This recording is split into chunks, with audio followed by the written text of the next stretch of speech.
Class में first आने का बेस्ट उपाय हेलो मेरे क्लास 11 के दोस्तों, बिजनेस स्टडीज कॉमर्स में हम कहाँ शुरू हुए थे चैप्टर 1 से और चलते हुए हम चैप्टर 7 तक हमने कंप्लीट कर लिया है। और चैप्टर 7 में कैसे बिजनेस स्टार्ट किया जाए ये तो आपने देख ही लिया, आपने बिजनेस को रजिस्टर भी कर लिया। और अब चैप्टर 8 में हम क्या देखेंगे? Very important, how to generate funds. Business के लिए फाइनेंस कहाँ से लाएं, वित्तीय व्यवस्था कैसे करें, इसको देखेंगे। और इस वीडियो में हम कुछ चीज़ें देखने वाले हैं, इसको देखो। और आज इस वीडियो में हम देखेंगे अंतर्राष्ट्रीय फंड्स, इंटरनेशनल फंड्स कैसे लाया जाए। और अगले वीडियो में हम देखेंगे अंतर्देशीय या डोमेस्टिक सोर्सेज से फंड्स कैसे जुगाड़ किया जाए। वैसे तो आपको लगेगा फंड्स जुगाड़ क्यों करूं, मेरे पास काफ़ी फंड्स हैं। आपके फंड्स अगर आपके काम के लिए पर्याप्त है तो बहुत अच्छी बात है, नहीं होगा तो आप किसी पार्टनर से कुछ फंड्स लोगे, रिश्तेदारों से, दोस्तों से लोगे, और वो भी नहीं होगा तो आपको पब्लिक से जनरेट करना है फंड्स। तो इतना फंड्स लेके हम क्या करेंगे? चलो मैं आपको फंड्स का वर्गीकरण, क्लासिफिकेशन बताती हूँ, उसी से आपको पता चल जाएगा। सबसे पहला वर्गीकरण जो होता है वो होता है फिक्स्ड कैपिटल और वर्किंग कैपिटल, स्थायी पूंजी और कार्यरत पूंजी। स्थायी पूंजी क्या चीज़ है? फिक्स कैपिटल, ये आपको ज़मीन खरीदना है, आपको हैवी मशीनरी लगानी है, आपको फैक्ट्री की बिल्डिंग बनानी है, जो चीज़ें आपके पास बहुत दिन तक रहेंगी, इन चीज़ों के लिए बहुत भारी इन्वेस्टमेंट करना पड़ता है, जिसको हम फिक्स कैपिटल कहते हैं। और वर्किंग कैपिटल क्या है? जो डेली ऑपरेशंस में आपको लगेंगी, जैसे आपको कच्चा माल खरीदना है, एम्प्लॉयज़ को सैलरी देना है, टैक्सेस भरनी है, बिजली पानी इन सब का खर्चा देना है, तो ये सारी चीज़ें जो आती हैं ये आपकी वर्किंग कैपिटल में आती हैं। तो ये तो एक तरीका रहा। एक और तरीका होता है ड्यूरेशन, अवधि के हिसाब से कि आपने कितने टाइम के लिए फंड लिया। तो एक होता है दीर्घ अवधि या लॉन्ग ड्यूरेशन फंड्स, ये 5 साल से ऊपर ही होते हैं। और ये फंड लेने के अलग अलग इंस्ट्रूमेंट होते हैं, जिनको एक बार देख लो आप।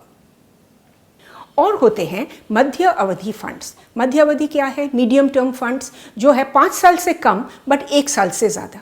और ये इनके जो इंस्ट्रूमेंट्स होते हैं, इसको भी आप एक बार देख लो।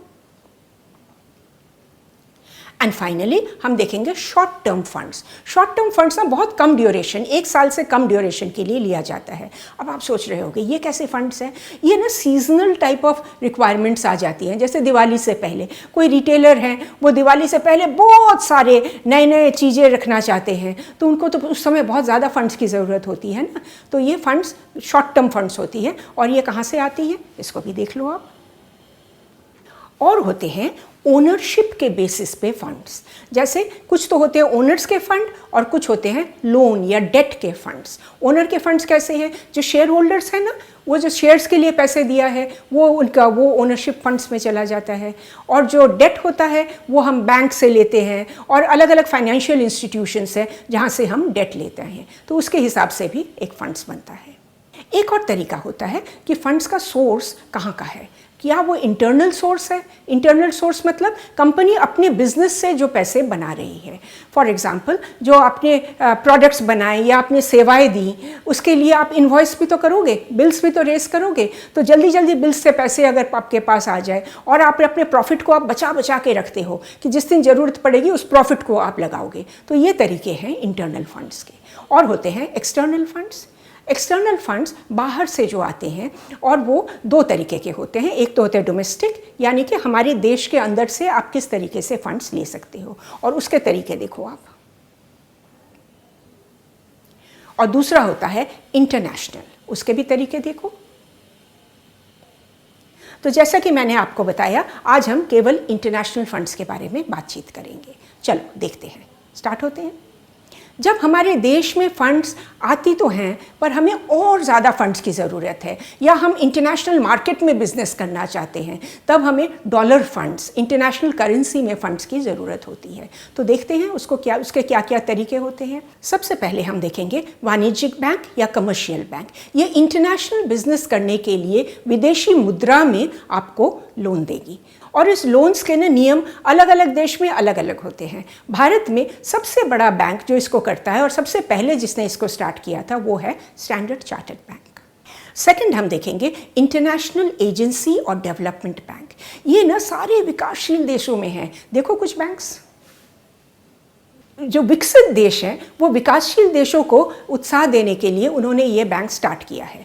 तो उत्साह देना एक जगह है और दूसरा जगह है उनके फंड्स भी तो अच्छे तरह इस्तेमाल हो रहे हैं, उनको भी तो इस पर बेनिफिट मिल रहा है। तो ये है इंटरनेशनल डेवलपमेंट बैंक्स। और तीसरे नंबर पे है इंटरनेशनल कैपिटल मार्केट। जो कंपनीज विदेश में बहुत ज़्यादा बिजनेस करना चाहती है, बड़े पैमाने पे बिजनेस करना चाहती है, वो तो इंटरनेशनल कैपिटल मार्केट पे काफ़ी डिपेंडेंट होती है। तो इंटरनेशनल कैपिटल मार्केट में कई तरह के फाइनेंशियल इंस्ट्रूमेंट्स होते हैं, एक एक करके देखें। सबसे पहले होता है ग्लोबल डिपॉजिटरी रिसीट, वैश्विक जमा रसीद। ये क्या चीज़ है? भारतीय कंपनी किसी विदेशी बैंक में, कोई अप्रूव डिपॉजिटरी बैंक जो है उसमें अपने शेयर्स के पैसे जमा करती है और ये डिपॉजिटरी उनको एक रिसीट देता है जिसको कहते हैं ग्लोबल डिपॉजिटरी रिसीट। इस रिसीट को डॉलर में कन्वर्ट किया जा सकता है और फिर ये एक नेगोशिएबल इंस्ट्रूमेंट है, इसको फ्रीली ट्रेड किया जा सकता है, बेच सकते हैं, खरीद सकते हैं इसके अगेंस्ट में। तो भारत में ये विदेशी बैंक हमें इशू करेगा और ये विदेशी स्टॉक एक्सचेंज में हमारी कंपनी को हमें लिस्ट करना पड़ेगा ताकि हमारी रिसीट फ्रीली ट्रेड हो सके। जो जीडीआर होल्डर है जिसने हमारा ग्लोबल डिपॉजिटरी रिसीट लिया है उसको क्या फ़ायदा होगा? उसको फ़ायदा ये है कि कंपनी जितना मुनाफा करेगी, जितना प्रॉफिट बनाएगी, उसका एक हिस्सा उसको ज़रूर मिलने वाला है। पर उसको शेयर होल्डर की तरह उसको वोटिंग राइट्स बिल्कुल नहीं है, इस चीज़ को याद रखना। तो ये तो था global depository receipt. I hope you are clear about it. अगला रिसीट जो हम देखेंगे वो है ADR, अमेरिकन डिपॉजिटरी रिसीट। ये अमेरिकन कंपनी अमेरिका में ही इशू करती है। तो अगर एक भारतीय कंपनी, एक इंडियन कंपनी ADR इशू करना चाहे तो कैसे करेंगे? वो पहले अमेरिकन स्टॉक एक्सचेंज पे रजिस्टर करेंगे, फिर ADR जारी करेंगे। 3 नंबर पे हम देखेंगे IDR, इंडियन डिपॉजिटरी रिसीट। जब विदेश के लोग इंडिया से पैसे इकट्ठा करना चाहते हैं तो वो IDR करते हैं। वो क्या करेंगे? वो अपने शेयर्स को, जो पैसे हैं वो जमा करेंगे भारत में किसी अप्रूव्ड डिपॉजिटरी बैंक के पास। फिर ये डिपॉजिटरी बैंक भारत के लोगों को बोलेगी आप इसको डिपॉजिट रिसीट लेना चाहते हो, तो लोग इसको डिपॉजिट रिसीट इनसे लेंगे और फिर ये नेगोशिएबल इंस्ट्रूमेंट की तरह भारत में, बिल्कुल जैसे हम शेयर की ट्रेडिंग करते हैं, बिल्कुल उस तरह से इसकी ट्रेडिंग होगी। इस तरीके से विदेशी कंपनी भारत से पैसे इकट्ठा करती है। एक चीज़ याद रखना, जैसे हमने GDR का बताया था, IDR में भी बिल्कुल वही चीज़ है कि जो IDR का होल्डर है वो प्रॉफिट्स का हिस्सा पाएगा, लेकिन उसको शेयर होल्डिंग में राइट नहीं है, वोटिंग राइट्स नहीं है। और 4 नंबर पे है फॉरेन करेंसी कन्वर्टेबल बॉन्ड। तो ये क्या चीज़ है? FCCB इसको कहते हैं। ये है एक इक्विटी लिंक्ड डेट सिक्योरिटी, यानी कि समता अंक से जुड़ा हुआ एक ऋण प्रतिभूति।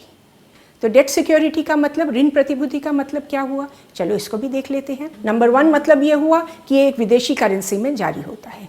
नंबर 2 मतलब क्या है कि ये एक टर्म बेस्ड है कि एक पीरियड के लिए 2 साल 3 साल के लिए ये होता है और उस पीरियड ख़त्म होने के बाद आप इसको कन्वर्ट कर सकते हो। किस चीज़ में? कन्वर्ट करके आप उस कंपनी में शेयर खरीद लो, या कन्वर्ट करके आप उसका एक डिपॉजिटरी रिसीट ले लो, जमा रसीद ले लो, जिसको आप मार्केट में बेच सकते हो, या आप उस बॉन्ड को कंटिन्यू भी कर सकते हो।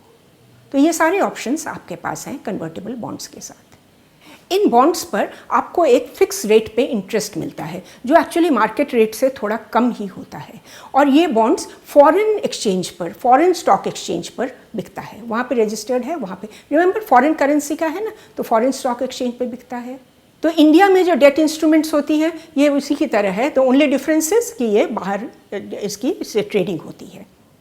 तो मेरे फ्रेंड्स, इंटरनेशनल सोर्सेज में हमने क्या क्या देखा, एक बार फिर से देख लो, और इस चैप्टर की समरी आप इसको देख लो। जैसे कि मैं आपको हमेशा कहती हूँ, अपने शब्दों में एग्जाम्पल्स के साथ आंसर लिखो, बहुत अच्छे नंबर आने वाले हैं, प्रॉमिस।